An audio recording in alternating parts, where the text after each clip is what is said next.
Ainda falando sobre a audiência pública que aconteceu aqui na Câmara Municipal de Cantagalo, estou aqui com os representantes José Américo e Alexandre Davi, que representa as empresas aqui Dinavest, né, Engenharia, e Modeladora dos Estudos. Principalmente hoje foi para que a população, principalmente as autoridades, pudessem entender um pouco desse planejamento de vocês para poder, na melhoria das RJs, principalmente aqui em Cantagalo 160, como outras também que está prevista para serem assim reconstruídas. E com isso gostaria de você falasse para a gente, para a população, sobre essa audiência de hoje aqui, sobre a conscientização e, é claro, passar para a população o objetivo de vocês.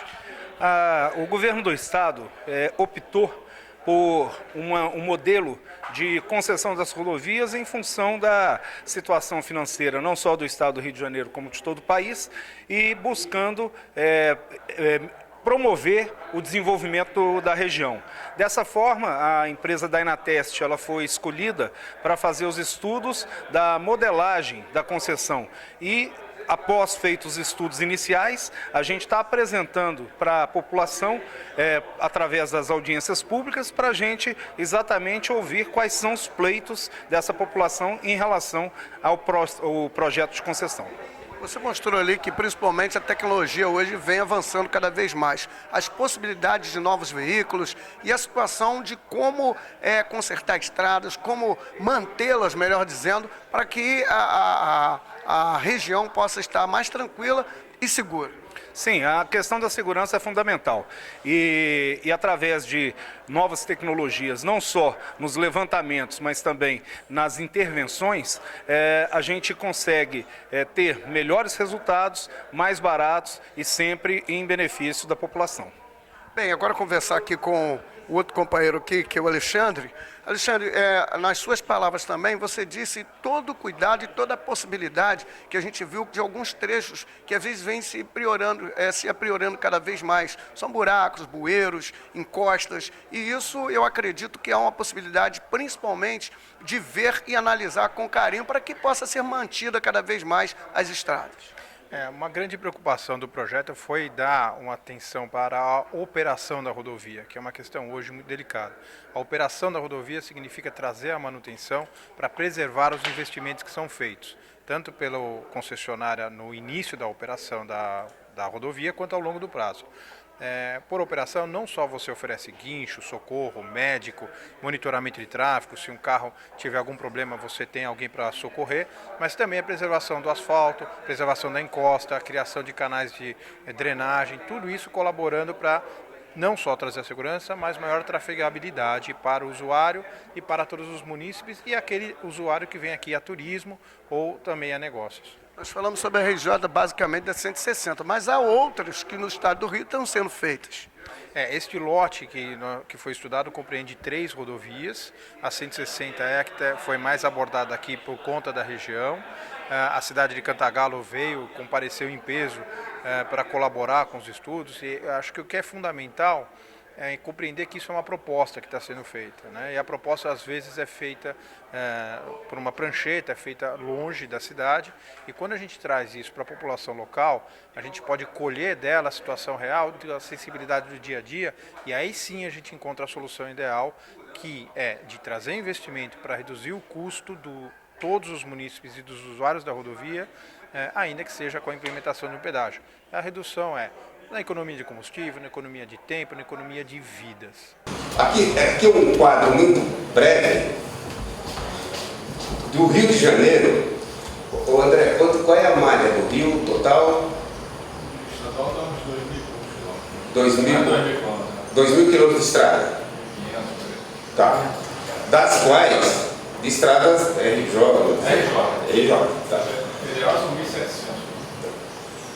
De todos esses quilômetros que tem no Rio, esses milhares, o Rio tem 195 quilômetros de rodovias concedidas, que é a Rota 116, são 140 quilômetros, e a Via Lagos, que tem 55 quilômetros. São 195 quilômetros de rodovia concedida. Assim, para efeito de comparação, sabendo que são realidades diferentes, São Paulo está em torno de 8.500 quilômetros de rodovias concedidas. A última foi a semana passada, a Pipa, né, que é Piracicaba, Panorama, que dá 1.270 quilômetros que foram concedidos semana passada. Mas são realidades diferentes. Nós estamos explicando o posicionamento do Rio em termos de mercado nacional. Vamos lá.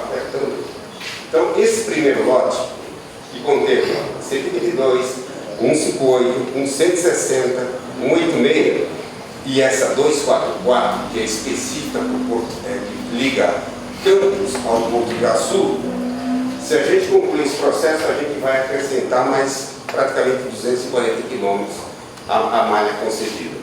E nós já estamos modelando uma parceria com o BNDES para esse lote 2, que deve acontecer até nesse primeiro trimestre, que vai agregar mais 517 quilômetros de rodovia. Esperamos que até 2022 este governo conceda 952 quilômetros, ou com cerca de 37% das rodovias do estado do Rio de Janeiro. Esse é o planejamento. Esse mapa quer dizer o seguinte: essa parte negra aqui são as rodovias federais que cortam o estado do Rio de Janeiro. Você tem a Dutra, 116, 101, a 040, e aí vai, né? E as duas únicas rodovias concedidas no estado, a Rota 116 e a Via Láctea. O próximo mapa que a gente vai apontar é porque as pessoas, quando vê assim o lote, o nome de rodovia, não percebem o valor estratégico dela. Quando você joga no mapa, que são em amarelo, esse primeiro lote, você vê que isso daí começa a conectar as nossas RJs com a malha federal. Daí esse posicionamento estratégico. Né? Você começa a ver por que desse primeiro lote.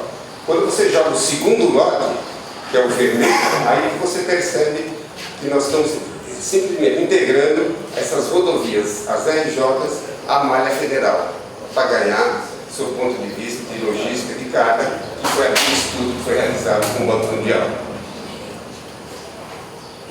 É esse que nós esperamos. Então, e aqui, esse primeiro lote é exatamente para você ver os municípios que serão afetados. Afetados, não estou dizendo que por onde vai passar, onde vai ter essas concessões. Mais uma vez, falando sobre essa audiência pública de suma importância aqui para a nossa região centro-norte fluminense, com isso está aqui o Gilmar Viana. Aqui tem um monte de dados aqui, né? Ele é secretário de concessões e parcerias da Secretaria do Estado de Desenvolvimento Econômico, Energia e Relações Internacionais. Essa audiência serviu, obviamente, né, para que a própria população, né, os vereadores, as autoridades presentes hoje, quem possa ficar sabendo do intuito de que pode ser melhorado, já que o objetivo é ter, né, uma concessionária aqui próximo, mas que haja melhorias. Satisfação estar falando com o senhor e, é claro, né, que o senhor falasse um pouquinho do que houve hoje aqui com suas palavras. Muito obrigado pela oportunidade. A audiência pública conceitualmente, é você ouvir a sociedade local, a sociedade que vai ser afetada por um projeto de concessão. E quando eu falo afetado, né, as pessoas acham, não, afetada negativamente, não, positivamente. Porque o que nós estamos em mente é levar o desenvolvimento para essas regiões. Porque se fala muito que o Brasil não se tem planejamento, né? O desenvolvimento ocorre depois que vai começar a fazer as coisas de infraestrutura. Não, nós estamos nos antecipando. A gente sabe que o Rio de Janeiro vai ter outro surto de crescimento econômico muito forte, puxado pelo setor de óleo e gás, sobretudo, metal mecânico, e nós temos que nos preparar, porque essa região aqui vai ser impactada por esse crescimento, por esse desenvolvimento. Nós temos que alertar a sociedade, dar números, dar dados de qualidade, para que elas possam tomar decisão consciente disso. E é o que eu falo sempre, a sociedade aqui de Cantagalo tem que capturar esse desenvolvimento para si, porque não adianta falar em desenvolvimento se não muda a vida das pessoas. E a intenção é justamente mudar a vida e alterar a vida das pessoas para melhor, evidentemente.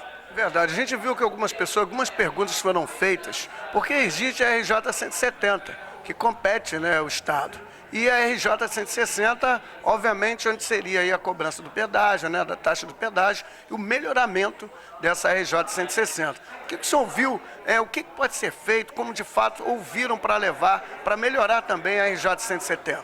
Olha, desde que nós chegamos aqui ontem, nós tivemos encontro com o vice-prefeito e secretários de Estado, secretários do município, e eles desde ontem já comentam sobre essa RJ 170 e hoje só potencializaram essa preocupação, né?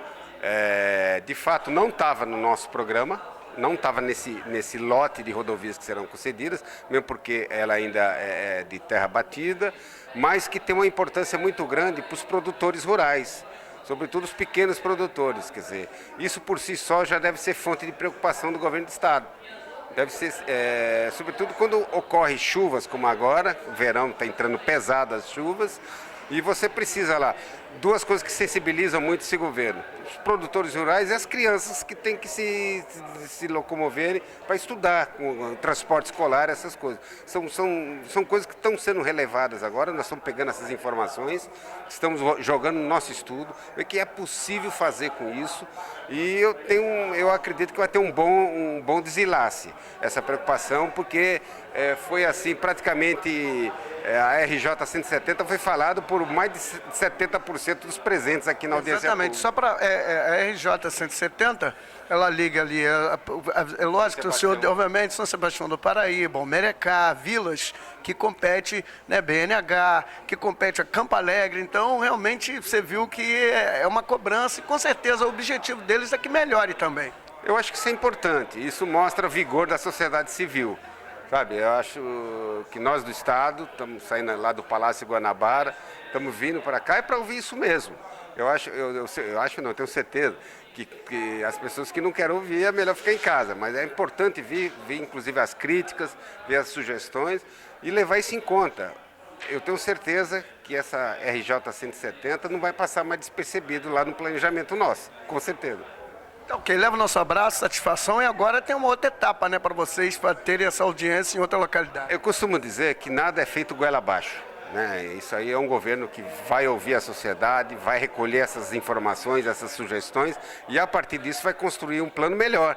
Porque é assim que se faz. Desenvolvimento não se faz de maneira solteira, se faz de maneira compartilhada e ouvindo a população.